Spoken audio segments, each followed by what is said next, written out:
মালয়েশিয়ার সেলাঙ্গোর একজন বাংলাদেশের ঠিকাদার কন্ট্রাক্টর অভিযোগের ভিত্তিতে ১৭ জন অবৈধ পার্টি কর্মীকে ১০ মাস ধরে একটি দূরবর্তী ঘরে আটকে রেখেছিলেন। সেলাঙ্গোর ইমিগ্রেশন বিভাগের এক বিবৃতিতে বলা হয়েছে, ওই ঠিকাদার বৈধ ওয়ার্ক পারমিট বা চুক্তি ছাড়াই এই কর্মীদের নির্মাণ কাজে ব্যবহার করছিলেন। স্থানীয় একটি এনজিওর কাছ থেকে গোপন সূত্রে খবর পেয়ে ইমিগ্রেশন বিভাগ ওই স্থানে অভিযান চালায় এবং ১৭ জন বাংলাদেশি কর্মীকে উদ্ধার করে। আশপাশের বাসিন্দারা কিছুদিন ধরে সন্দেহজনক কার্যকলাপ দেখে অভিযোগ জানিয়েছিলেন। উদ্ধার হওয়া কর্মীরা সবাই বাংলাদেশি, যাদের বয়স ২২ থেকে ৩৮ বছরের মধ্যে। তাদেরকে বৈধ চাকরির প্রতিশ্রুতি দিয়ে মালয়েশিয়া আনা হয়েছিল, কিন্তু এখানে এনে গাদাগাদি করে রাখা হয়। কোনো মজুরি দেওয়া হয়নি এবং কথা বললে ফেরত পাঠানোর হুমকি দেওয়া হতো।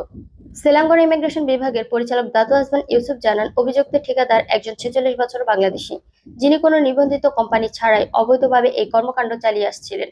তার বিরুদ্ধে মানব পাচার ও অবৈধ অভিবাসন সংক্রান্ত অবৈধ চোরাচালান আইন ২০০৭-এর আওতায় মামলা করা হয়েছে। উদ্ধার হওয়া কর্মীরা বর্তমানে ইমিগ্রেশন ও কল্যাণ বিভাগের তত্ত্বাবধানে রয়েছে।